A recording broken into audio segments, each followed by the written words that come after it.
प्राणों से प्यारे विद्यार्थियों, साथियों, आज हम चर्चा करेंगे प्राचीन भारतीय राजनीतिक चिंतन की विशेषताएं, लेक्चर नंबर 2।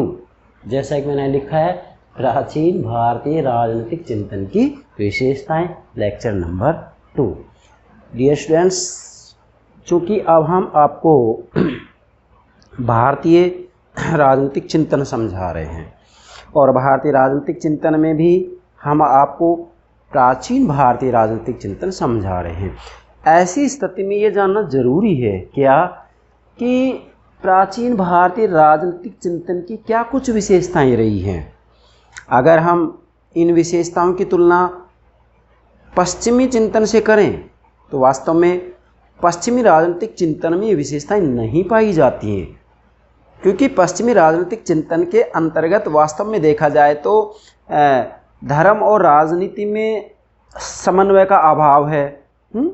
दूसरी तरफ यदि देखा जाए तो पश्चिम में राज्य के कार्यों के संदर्भ में विभिन्न प्रकार के वाद अस्तित्व में आए हैं। व्यक्तिवाद, अराजकतावाद, साम्यवाद, दुनिया भर के वाद हैं, जबकि भारत में इस तरह के वाद अस्तित्व में नहीं आए हैं। बेटा, समझाने के लिए इसमें इतनी बातें हैं कि अगर मैं यही लेक्चर आपको समग्र रूप में बताऊं तो लगभग 5 घंटे में ही मैं अपनी बात पूरी नहीं कर पाऊंगा, लेकिन मैं केवल उसी ही बात को स्पष्ट करूंगा जो कि एग्जाम की दृष्टि से और राजनीतिक चिंतन को समझने के लिए महत्वपूर्ण है। तो डियर स्टूडेंट्स, ध्यान दें, प्राचीन भारतीय राजनीतिक चिंतन की क्या विशेषताएं हैं। ये विशेषताएं यदि हम अच्छे से समझ जाते हैं तो फिर प्राचीन भारतीय राजनीतिक चिंतन को समझने में हमें कोई दिक्कत नहीं आएगी। अब इसमें सबसे पहले तो ये ध्यान रखना है कि वास्तव में प्राचीन भारतीय राजनीतिक चिंतन में विशेषकर मनु की रचना मनुस्मृति, कौटिल्य की रचना अर्थशास्त्र, शुक्र की रचना शुक्र नीतिसार है, कामंदक की रचना कामंद की नीतिसार, बृहस्पति, सोमदेव सूरी, इनको लिया जाता है। इसी के साथ में वेद, उपनिषद, पुराण, रामायण, महाभारत, इनको भी इसके अंतर्गत लिया जाता है। मेरा कहने का भावार्थ ये है कि हम प्राचीन भारत के राजनीतिक चिंतन का अध्ययन करते हैं तो ये बात तो सत्य है कि भारत के राजनीतिक चिंतन के ऊपर धर्म का प्रभाव रहा है, आध्यात्मिकता का प्रभाव रहा है, ये बात सत्य है। लेकिन बेटा, यदि राजनीतिक प्रक्रिया धर्म से प्रभावित होती हो, कर्तव्य से प्रभावित होती हो, नैतिकता से प्रभावित होती हो तो ये कोई गलत बात नहीं है। वास्तव में जैसा आधुनिक समय में मोहनदास करमचंद गांधी जी ने भी कह दिया था कि धर्म विहीन राजनीति नहीं होती है, वह मौत का फंदा होती है। मतलब मोहनदास करमचंद गांधी जी ने धर्म और राजनीति के समन्वय की बात की है। गोपाल कृष्ण गोखले ने भी धर्म और राजनीति के समन्वय की बात की है। गोपाल कृष्ण गोखले ने भी कहा था कि भाई, जिस राजनीति का आधार धर्म और नैतिकता नहीं है वह राजनीति नहीं हो सकती। मतलब गोपाल कृष्ण गोखले, मोहनदास करमचंद गांधी जी ने भी प्राचीन भारत के राजनीतिक चिंतन में जो महत्वपूर्ण विशेषता थी धर्म और राजनीति में समन्वय, उसको स्वीकार किया है आधुनिक समय में भी। गोपाल कृष्ण गोखले ने भी और मोहनदास करमचंद गांधी जी ने भी। गोखले ने धर्म और राजनीति के समन्वय की जो बात की है, इस बात के आधार पर ही मोहनदास करमचंद गांधी जी ने गोपाल कृष्ण गोखले को अपना राजनीतिक गुरु भी माना था। बेटा, हालांकि मैं गोपाल कृष्ण गोखले, गांधी, ये सब अलग से समझाऊंगा, लेकिन पृष्ठभूमि तो तय करें आप।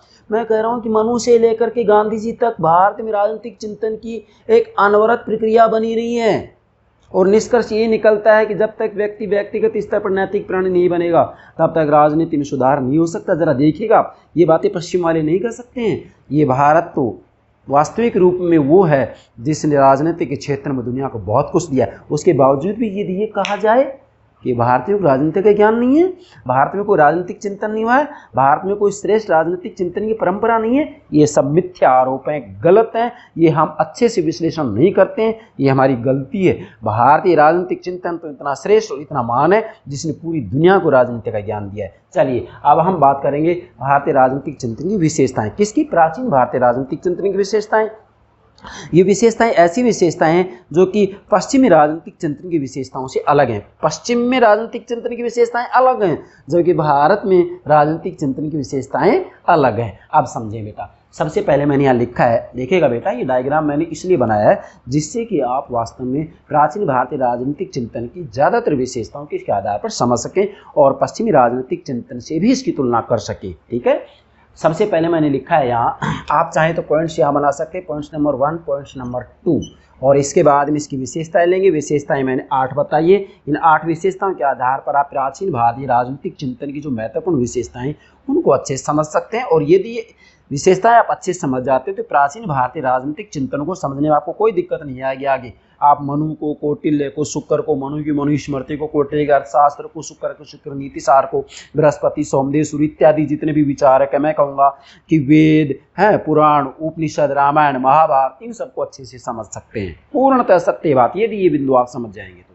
चलिए बेटा, सामाजिक परिस्थितियों, आर्थिक प्रगतियों, राजनीतिक उथल पुथल एवं बौद्धिक विकास के स्तर से प्रभावित, बहुत महत्वपूर्ण बात है बेटा। यहाँ मैं कुछ कहना चाहूँगा। क्या?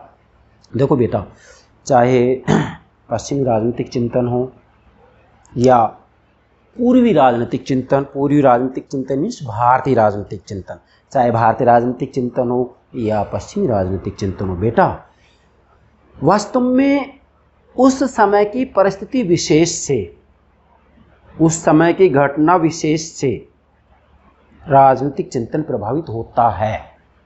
भले ही वह प्राचीन काल का राजनीतिक चिंतन हो, मध्यकाल का राजनीतिक चिंतन हो, आधुनिक काल का राजनीतिक चिंतन हो, उस समय की परिस्थितियों से, घटनाओं से, राजनीतिक उथल पुथल से, बौद्धिकता के स्तर से एक राजनीतिक विचारक प्रभावित होता है। और एक राजनीतिक विचारक जब उससे प्रभावित होता है तो उसके आधार पर ही वह अपने राजनीतिक विचार देता है।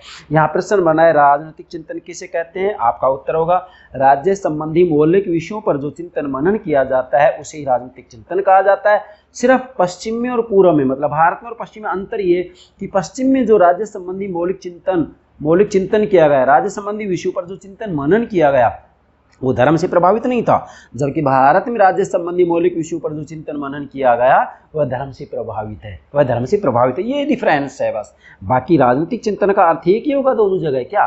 राज्य संबंधी मौलिक विषयों पर, नोट करें, राजनीतिक या राज्य संबंधी मौलिक विषयों पर, फिर से बोल रहा हूँ, राज्य संबंधी मौलिक विषयों पर जो चिंतन मनन किया जाता है, जो विचार विमर्श किया जाता है, वह ही राजनीतिक चिंतन कहलाता है। अब राज्य संबंधी मौलिक विषय में क्या क्या आएगा बेटा?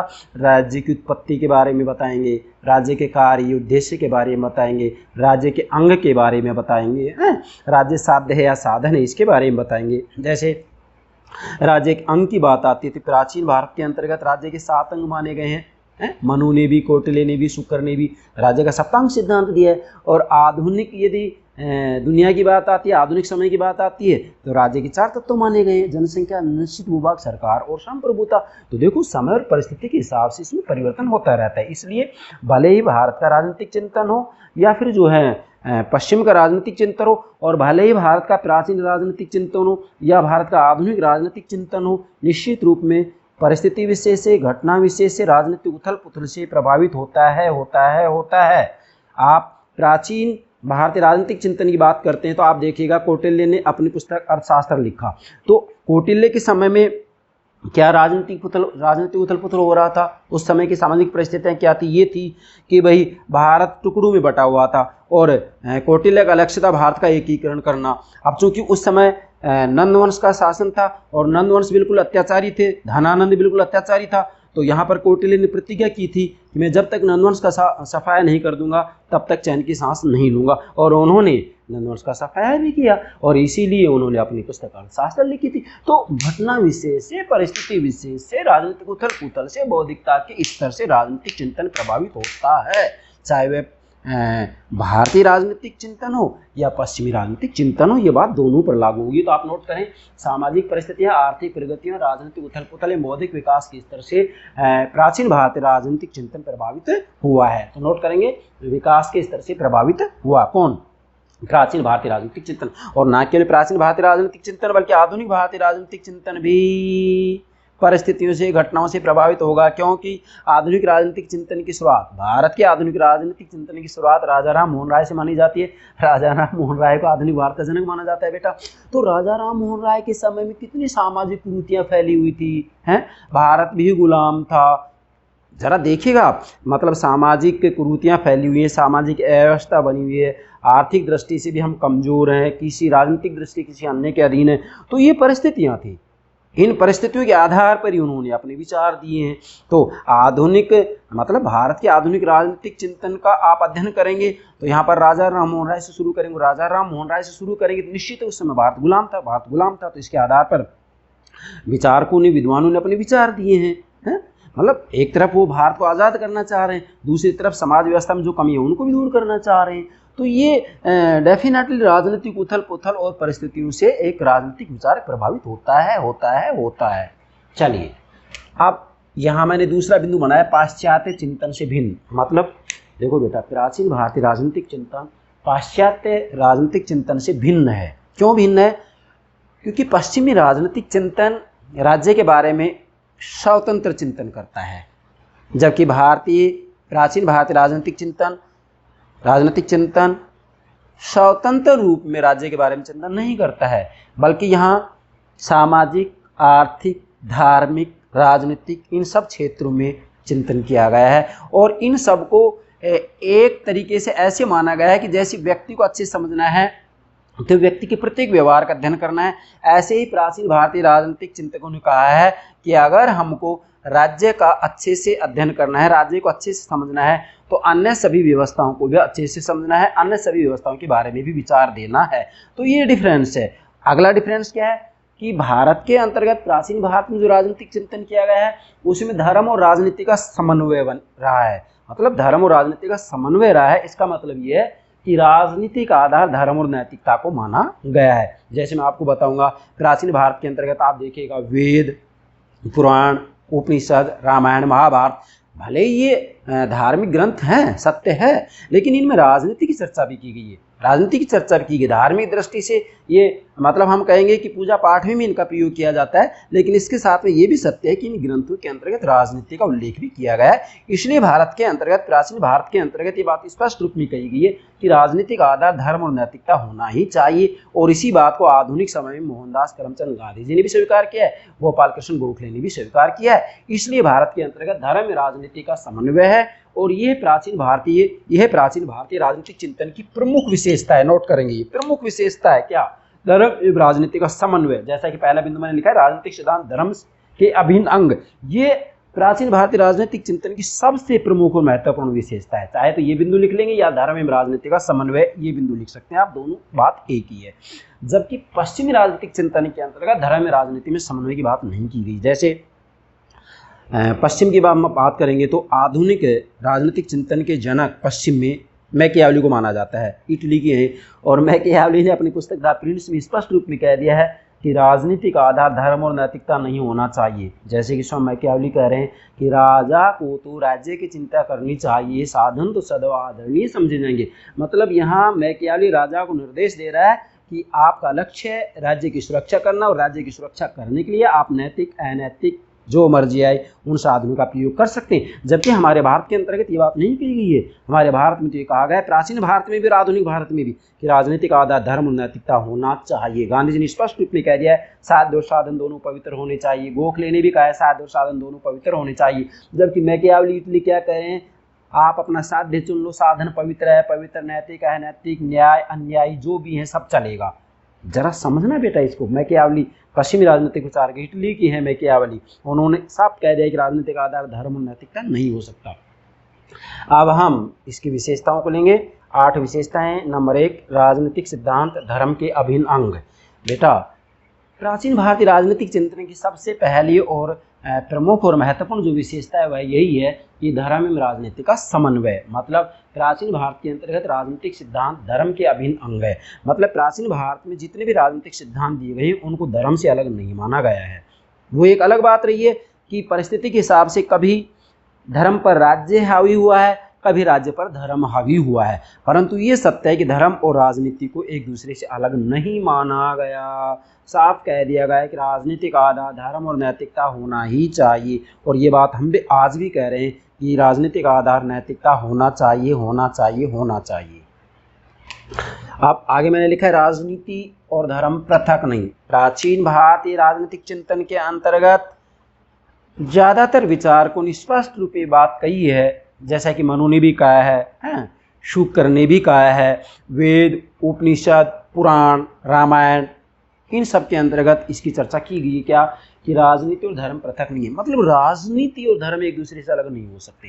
राजनीतिक आधार धर्म और नैतिकता होना ही चाहिए, क्योंकि जब राजनीतिक आधार धर्म और नैतिकता नहीं होगा तो राजनीति राजनीति नहीं हो सकती, वो कुनीति होगी। वो क्या होगी? कुनीति होगी, वो राजनीति नहीं हो सकती। मतलब राजनीति का आधार जब देश के लिए कोई निर्णय लिया जाए तो उसका आधार नैतिकता तो होना चाहिए, धर्म तो होना चाहिए। धर्म का मतलब यहाँ कर्तव्य से लिया गया है। धर्म शब्द संस्कृत के धृ धातु से निकला है, जिसका अर्थ होता है धारण करना। तो वास्तविक रूप में यहाँ कर्तव्य की बात की जा रही है, इसलिए भाई राजनीति का आधार नैतिकता और कर्तव्य तो होना ही चाहिए, ये प्राचीन भारतीय राजनीतिक विचारक कहते हैं। अगली बात है धर्म का रक्षण राज्य का प्रमुख दायित्व है। प्राचीन भारतीय राजनीतिक चिंतन के अंतर्गत स्पष्ट रूप में कहा गया है कि धर्म का रक्षण राज्य का प्रमुख दायित्व है। मतलब राज्य का सर्वप्रथम सर्वप्रमुख जो कर्तव्य दायित्व है वह है धर्म का रक्षण। अगर राज्य धर्म की रक्षा नहीं कर पाएगा तो राज्य भी सुरक्षित नहीं होगा, क्योंकि धर्म राज्य की रक्षा करता है और राज्य धर्म की रक्षा करता है। क्या कह रहा हूं मैं? धर्म राज्य की रक्षा करता है, राज्य धर्म की रक्षा करता है, इसलिए राज्य का प्रमुख दायित्व है धर्म की रक्षा करना। अतः आप ये कह सकते हैं कि प्राचीन भारतीय राजनीतिक चिंतन के अंतर्गत धर्म और राजनीति का सुंदर समन्वय स्थापित किया गया था। जैसे कि हमने लिख भी दिया, राजनीतिक सिद्धांत धर्म के अभिन्न अंग है। मतलब राजनीतिक सिद्धांतों को धर्म से अलग नहीं किया जा सकता, अलग नहीं किया जा सकता। धर्म और राजनीति एक ही सिक्के के दो पहलू हैं, इनको एक दूसरे से अलग नहीं किया जा सकता। प्राचीन भारत में धर्म और राजनीति और नैतिकता का सुंदर समन्वय स्थापित किया गया है। और ये मैं कहूँगा, अगर प्राचीन भारतीय राजनीतिक चिंतन में ये बात थी, अगर ये बात गलत होती तो मुझे बताइएगा। आधुनिक भारतीय राजनीतिक चिंतन के अंतर्गत गोपाल कृष्ण गोखले ने और मोहनदास करमचंद गांधी जी ने भी इसी बात को स्वीकार किया है कि धर्म और राजनीति का समन्वय हो। गांधी जी तो बार बार कहते हैं कि वो राजनीति ही नहीं है जिसका आधार धर्म ना हो। धर्म विहीन राजनीति नहीं होती है, वह मौत का फंदा होती है। गांधी जी कह रहे हैं साध्य और साधन दोनों पवित्र हो, गोखले भी कह रहे हैं साध्य और साधन दोनों पवित्र हो, जबकि इटली के मैकियावेली कह रहे हैं कि आप साध्य चुन लो, राज्य की रक्षा करनी है, बस साध्य है आपका, और साधन नैतिक अनैतिक पवित्र है पवित्र, जो भी उसका इस्तेमाल करें। आज मैं कहूँगा पूरी दुनिया मैकियावेलीवाद को स्वीकार कर रही है, गांधीवाद को स्वीकार नहीं कर रही है, इसलिए राजनीतिक अपराधीकरण हो रहा है, इसलिए पूरी दुनिया में त्राहिमाम मची हुई है। इसका मूल कारण यही है। राजनीतिक आधार नैतिकता होना चाहिए, होना चाहिए, होना चाहिए। राजनीतिक आधार धर्म होना चाहिए, होना चाहिए, होना चाहिए। धर्म का मतलब यहाँ संप्रदाय विशेष नहीं है, धर्म का मतलब कर्तव्य विशेष है। दूसरा है बेटा, दूसरी विशेषता, राज्य एक आवश्यक एवं उपयोगी संस्था है। प्राचीन भारतीय राजनीतिक चिंतन के अंतर्गत राज्य को एक आवश्यक उपयोगी संस्था माना गया है। जैसा कि पश्चिम के अंतर्गत एक व्यक्तिवादी विचारधारा चलती है, एक अराजकतावादी विचारधारा चलती है। पश्चिम की बात बोल रहा हूँ मैं। व्यक्तिवादी विचारधारा कहती है क्या कि राज्य एक आवश्यक बुराई है, राज्य एक आवश्यक बुराई है। मतलब राज्य आवश्यक तो है लेकिन ये बुरी है। आवश्यक इसलिए कि जनता के जीवन और संपत्ति की रक्षा के लिए जरूरी है, आवश्यक इसलिए, बुराई इसलिए कि राज्य हिंसा को बढ़ावा देता है। तो व्यक्तिवादी विचारधारा राज्य को आवश्यक बुराई मानता है, और अराजकतावादी विचारधारा पश्चिम में राज्य को अनावश्यक मानते हैं कि राज्य कोई आवश्यकता नहीं है। लेकिन प्राचीन भारतीय राजनीतिक चिंतन के अंतर्गत इन दोनों में से किसी बात को स्वीकार नहीं किया गया और साफ कह दिया गया कि वास्तविक रूप में सामाजिक जीवन के लिए राज्य एक आवश्यक एवं उपयोगी संस्था है। अर्थात सामाजिक जीवन के लिए राज्य एक उपयोगी एवं आवश्यक संस्था है। यहाँ मैंने लिखा है तीनों लक्ष्यों की प्राप्ति, अर्थात वास्तविक रूप में राज्य के द्वारा ही मानव जीवन के तीनों लक्ष्यों की प्राप्ति हो सकती है। क्या क्या? धर्म, अर्थ, काम। क्या? धर्म, अर्थ, काम। आप नोट करेंगे तीनों लक्ष्य किस किस की, तीनों लक्ष्य की प्राप्ति राज्य से हो सकती है। तीनों लक्ष्य कौन से हैं? धर्म की, अर्थ की और काम की। धर्म की, अर्थ की और काम की प्राप्ति राज्य के द्वारा ही हो सकती है। आगे मैंने लिखा प्राचीन भारत में व्यक्तिवादी अराजकतावादी विचारकों का पूर्ण अभाव था। मतलब प्राचीन भारत के अंतर्गत कोई भी ऐसा विचारक नहीं था जिसने ऐसा चिंतन किया हो जैसा चिंतन पश्चिम में व्यक्तिवादियों ने और अराजकतावादियों ने किया है। क्योंकि पश्चिम में व्यक्तिवादी तो कहते हैं राज्य आवश्यक बुराई है, अराजकवादी कहते हैं राज्य आना आवश्यक है। लेकिन भारत के अंतर्गत या प्राचीन भारतीय राजनीतिक चिंतन के अंतर्गत राज्य को एक आवश्यक उपयोगी संस्था माना गया है और राज्य के कार्यों का विस्तृत वर्णन किया गया है। और विस्तृत वर्णन किया गया तो इससे स्पष्ट होता है कि प्राचीन भारत में राज्य का जो स्वरूप है उस स्वरूप को लोक कल्याणकारी राज्य माना गया है, लोक कल्याणकारी राज्य। इसलिए मैंने यहाँ लिखा भी है विस्तृत कार्य क्षेत्र मानते थे। मतलब प्राचीन भारत के अंतर्गत प्राचीन भारतीय राजनीतिक विचारक राज्य के विस्तृत कार्य क्षेत्र को मानते हैं, राज्य के विस्तृत कार्य क्षेत्र की बात करते हैं, अर्थात ये लोक कल्याणकारी राज्य की बात करते हैं। जब हम राज्य के विस्तृत कार्यों का अध्ययन करते हैं मनु कौटिल्य और शुक्र के, तो स्पष्ट हो जाता है कि प्राचीन भारतीय राजनीतिक चिंतन वास्तविक रूप में लोक कल्याणकारी राज्य का समर्थक था। प्राचीन भारतीय राजनीतिक विचारक लोक कल्याणकारी राज्य के समर्थक थे। ठीक है। तीसरा है राज्य के उद्देश्यों के बारे में आम सहमति। जरा ध्यान दीजिएगा, राज्य के उद्देश्यों के बारे में आम सहमति मतलब प्राचीन भारतीय राजनीतिक चिंतन के अंतर्गत राज्य का क्या उद्देश्य हो, इन उद्देश्यों के बारे में विचारकों में आम सहमति पाई जाती है। मनु, कौटिल्य, शुक्र, बृहस्पति, सोमदेव सूरि, वेद, उपनिषद, पुराण, रामायण, महाभारत, श्रीमद् भागवत गीता इत्यादि जितने भी हमारे धार्मिक ग्रंथ उन सब में आम सहमति पाई जाती है। कैसे? राज्य का प्रथम कर्तव्य धर्म का पालन करना है। मतलब सभी प्राचीन भारतीय राजनीतिक विचारकों ने ये बात स्वीकार की है कि राज्य का जो प्रथम कर्तव्य है धर्म का पालन करना है। क्या करना है? धर्म का पालन करना है। अब वो धर्म क्या है? व्यक्ति का अपना धर्म है, व्यक्ति का अपना धर्म है। तो राज्य का प्रथम कर्तव्य है कि सभी व्यक्ति अपने अपने धर्म का पालन करें, अपने अपने कर्तव्यों का पालन करें। अरे भाई ये मारकर इसका भी तो अपना धर्म है, अगर इसमें स्याही नहीं होगी चलेगा नहीं, तो क्या मैं इसको पॉकेट में रखूंगा? नहीं रखूंगा तो क्या करूंगा? या तो इसमें स्याही डालूंगा, इसको फेंक दूंगा। यही तो बात है ना। इसी तरीके से अगर एक व्यक्ति व्यक्तिगत स्तर पर अपने धर्म का अपने कर्तव्य का पालन नहीं करता है तो क्या करें? उसको फेंक दें? फेंकेंगे तो कहाँ? इसके लिए तो यही है कि उसको दंड दिया जाए, दंड की व्यवस्था की जाए। अगर वो कर्तव्यों का पालन नहीं कर रहा है, नियमों का पालन नहीं कर रहा है तो दंड दिया जाए, दंड का प्रावधान होना चाहिए। यही तो बात है। अपना धर्म होता है व्यक्ति का व्यक्तिगत स्तर पर, वर्ण धर्म होते हैं, आश्रम धर्म होते हैं। अब ये राज्य का कर्तव्य है कि व्यक्ति को व्यक्तिगत स्तर पर अपने धर्म का पालन करना चाहिए। राज्य देखे कि प्रत्येक व्यक्ति व्यक्तिगत स्तर पर अपने धर्म का पालन कर रहे हैं या नहीं कर रहे हैं तो दंड की व्यवस्था करे। प्रत्येक वर्ण अपने धर्म का पालन कर रहा है या नहीं, प्रत्येक आश्रम अपने धर्म का पालन कर रहा है या नहीं। 4 वर्ण होते हैं, 4 आश्रम होते हैं। 4 वर्ण कौन से हैं? ब्राह्मण, क्षत्रिय, वैश्य, शूद्र। ब्राह्मण, क्षत्रिय, वैश्य, शूद्र। 4 आश्रम कौन से हैं? ब्रह्मचर्य आश्रम, गृहस्थ आश्रम, वानप्रस्थ आश्रम, संन्यास आश्रम। अब वर्णाश्रम व्यवस्था को देखने का काम किसका है? राज्य का है। कि जो वर्णाश्रम व्यवस्था है, मतलब देखो प्राचीन भारत में जो सोशल सिस्टम था, जो सामाजिक व्यवस्था थी बेटा, सामाजिक व्यवस्था का आधार वर्णाश्रम व्यवस्था थी। प्राचीन भारत में वर्णाश्रम मतलब 4 वर्ण 4 आश्रम, दोनों को मिलाकर कहेंगे वर्णाश्रम व्यवस्था।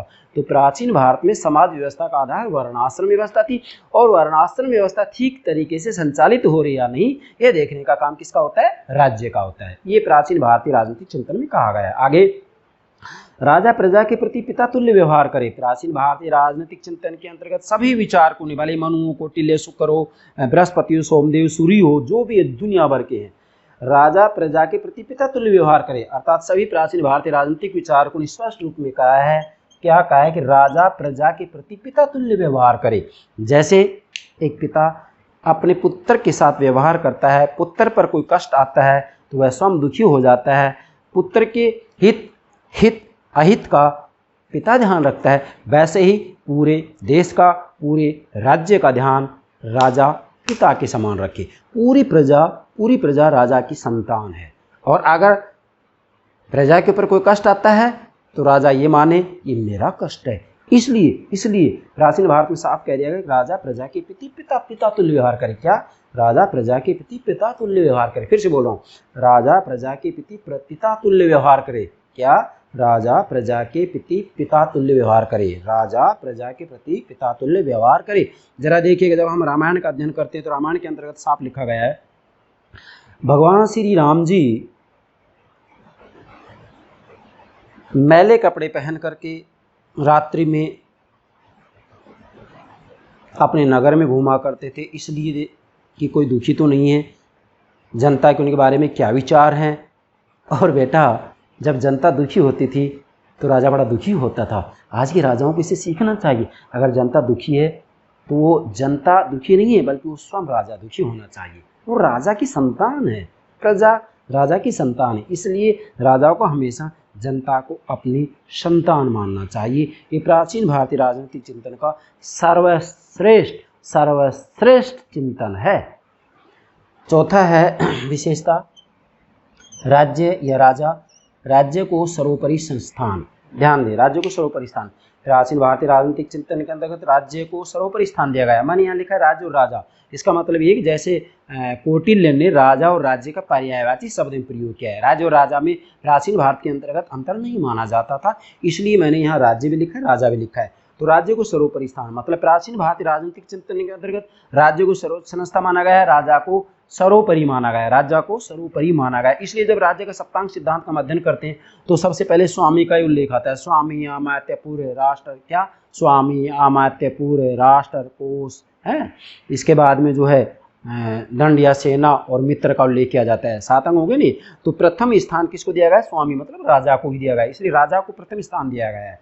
तो प्राचीन भारत के अंतर्गत भले मनु हो, कौटिल्य, शुक्र हो, सबने अपने सप्तांग सिद्धांत के अंतर्गत स्वामी को अर्थात राजा को प्रथम स्थान माना है। मतलब राज्य के 7 अंगों में प्रथम स्थान स्वामी या राजा को ही माना है, इसलिए प्राचीन भारत में राज्य को सर्वोपरि स्थान दिया गया। अब मैं यहाँ तुलना करूंगा।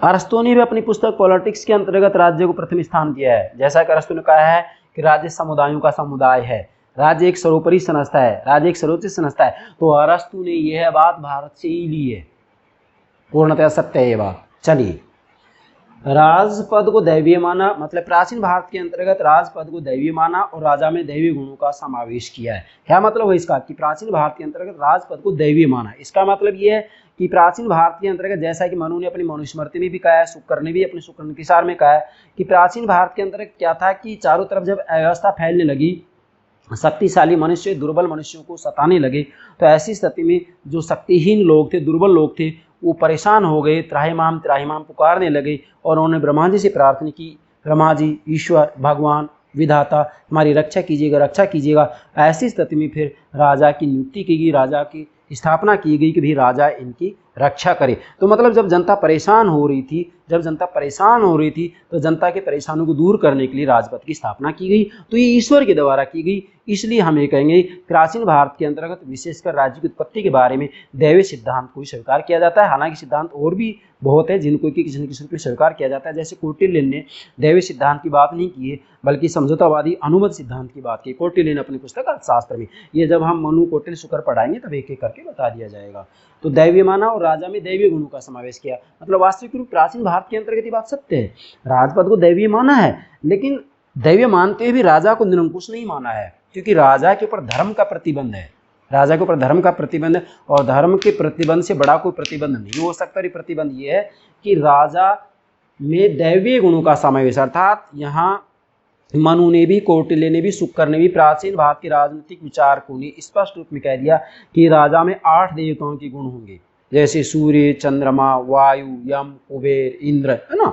इन 8 देवताओं के गुण होंगे, 8 देवताओं के गुण होंगे। मतलब ये गुण होने चाहिए। अगर आज की हम बात करें तो आज के राजाओं में तो एक देवता का गुण मिलना बड़ा मुश्किल हो जाता है, जबकि प्राचीन भारत में कहा गया है कि राजा में 8 देवताओं के गुण होने चाहिए। अब 8 देवताओं में किस किस देवता से क्या क्या गुण लिए जाएंगे, ये जब हम मनु, कौटिल्य, शुक्र समझाएंगे तो उस समय सारी बातें आपको बता दी जाएंगी। ये तो पृष्ठभूमि तैयार कर रहे हैं, ठीक है बेटा। इसके बाद मैंने कहा कौटिल्य ने दोनों में कोई अंतर नहीं किया, ये जरा ध्यान रखना है। मतलब कौटिल्य ने अपनी पुस्तक अर्थशास्त्र के अंतर्गत राज्य और राजा में कोई अंतर नहीं किया है, राज्य और राजा का पर्यायवाची रूप में प्रयोग किया है। अगर आपसे पूछा जाता है कि कौटिल्य के राजा के कार्य बताइए, कौटिल्य के राज्य के कार्य बताइए, तो बात एक ही है, ध्यान रखना ये बात, ठीक है।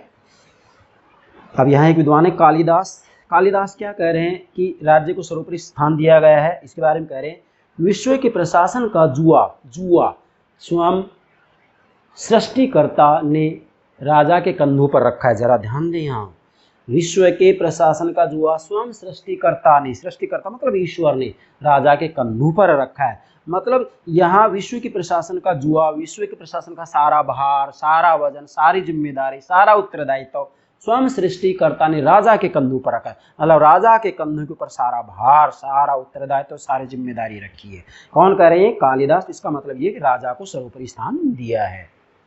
5वां है बेटा भारतीय राजदर्शन आदर्शवादी न होकर व्यवहारिक, नोट करें बिंदु, भारतीय राजदर्शन आदर्शवादी न होकर व्यवहारिक है। मतलब प्राचीन भारतीय राजनीतिक दर्शन या राजदर्शन या राजशास्त्र, प्राचीन भारतीय राजदर्शन या राजशास्त्र आदर्शवादी न होकर के व्यवहारिक है। क्या है? व्यवहारिक है। मतलब प्राचीन भारतीय राजशास्त्र के अंतर्गत, राजदर्शन के अंतर्गत कपोल कल्पना नहीं की गई है, केवल आदर्श की बातें नहीं की गई है, बल्कि यथार्थ की बात की गई है, व्यवहारिकता की बात की गई प्राचीन भारतीय राजनीतिक चिंतन के अंतर्गत। कैसे?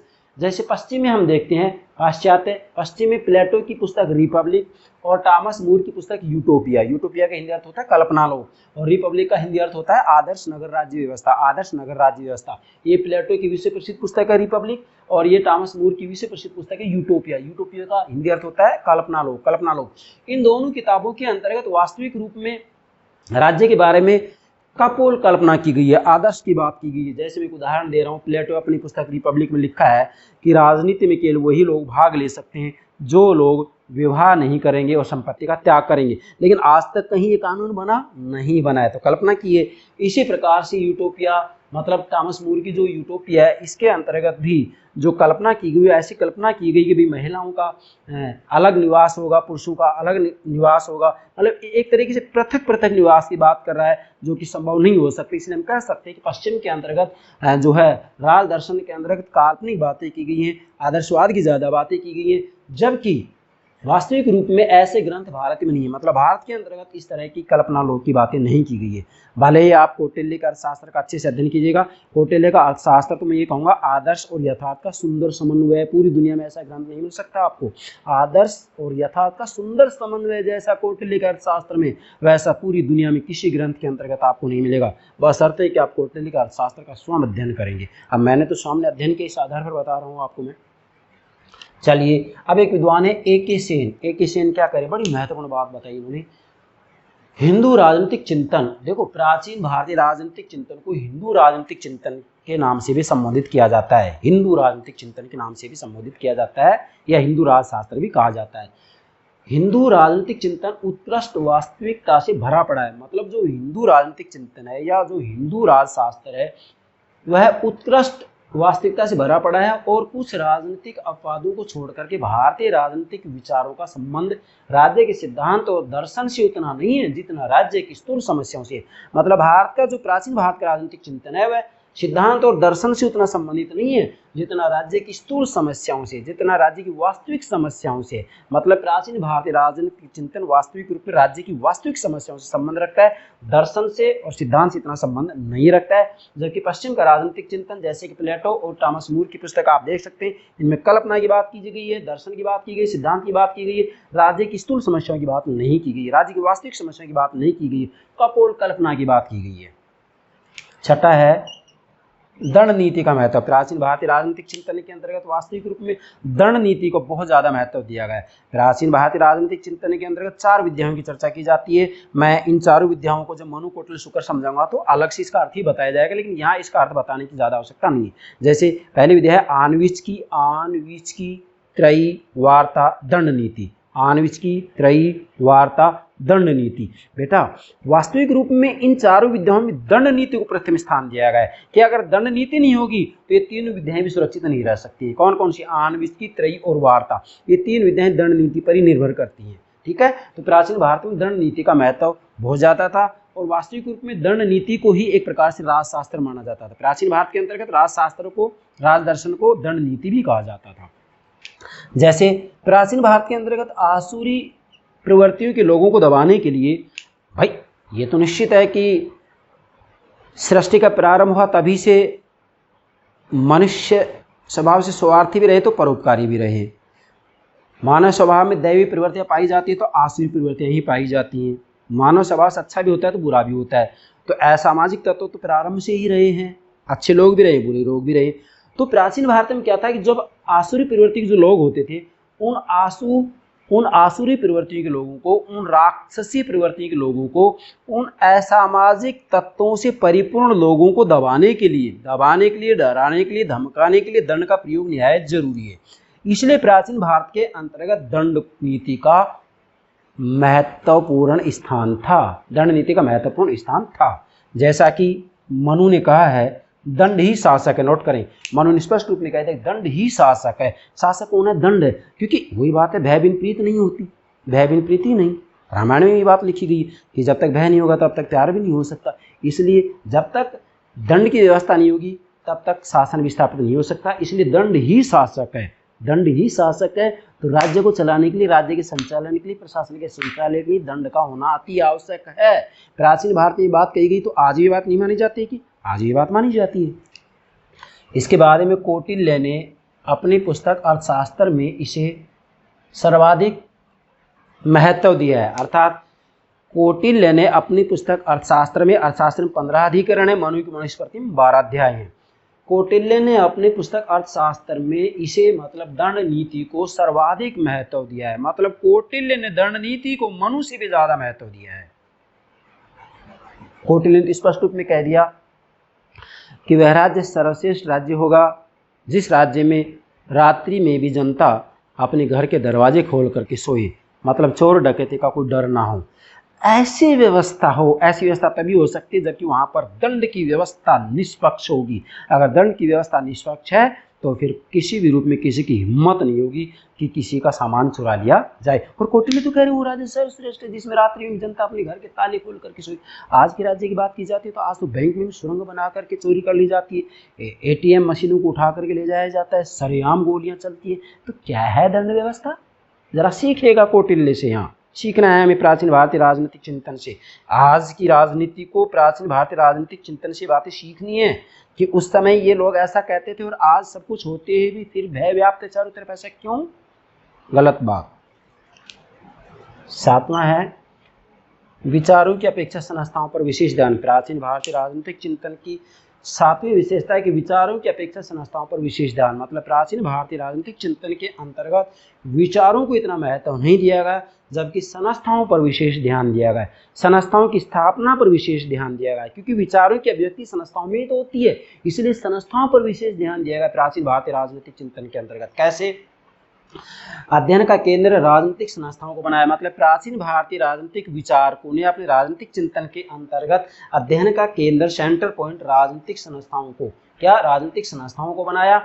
और राजनीतिक संस्थाओं को जब अपने अध्ययन का केंद्र बनाया तो ऐसी स्थिति में इन राजनीतिक संस्थाओं के महत्व के बारे में उन्होंने बताया, इन राजनीतिक संस्थाओं के संगठन के बारे में बताया और इन राजनीतिक संस्थाओं के द्वारा क्या कार्य किए जाएंगे, इन सब के बारे में प्राचीन भारतीय राजनीतिक विचारकों ने अच्छे से लिखा है। भले ही आप मनु की मनुस्मृति उठा कर देखें, कौटिल्य का शास्त्र देखें, हैं शुक्र की शुक्र नीति सार देखें, कामंद की नीति सार देखें, वेद, उपनिषद, पुराण, रामायण, महाभारत, इन सब का आप अध्ययन कीजिएगा, ये बातें सब में मिलेंगी आपको। और अंतिम 8वीं विशेषता है, बहुत महत्वपूर्ण है ये, आध्यात्मिकता की ओर झुकाव।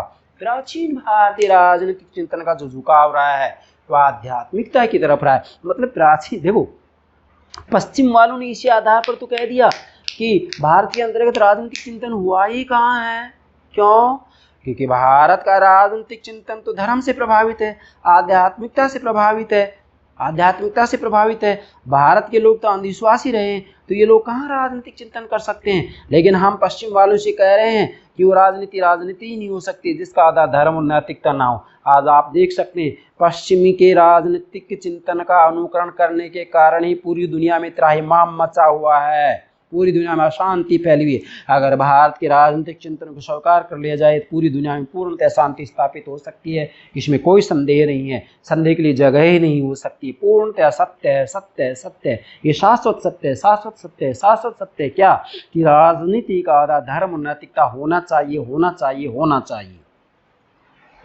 आध्यात्मिकता की ओर झुका। प्राचीन भारत के अंतर्गत वास्तविक रूप में देखा जाए तो जो राजनीतिक चिंतन हुआ है उसमें आध्यात्मिकता के ऊपर बहुत ज़्यादा बल दिया गया है। कैसे, जैसे असुरों का नाश करने के लिए राजा की स्थापना की गई।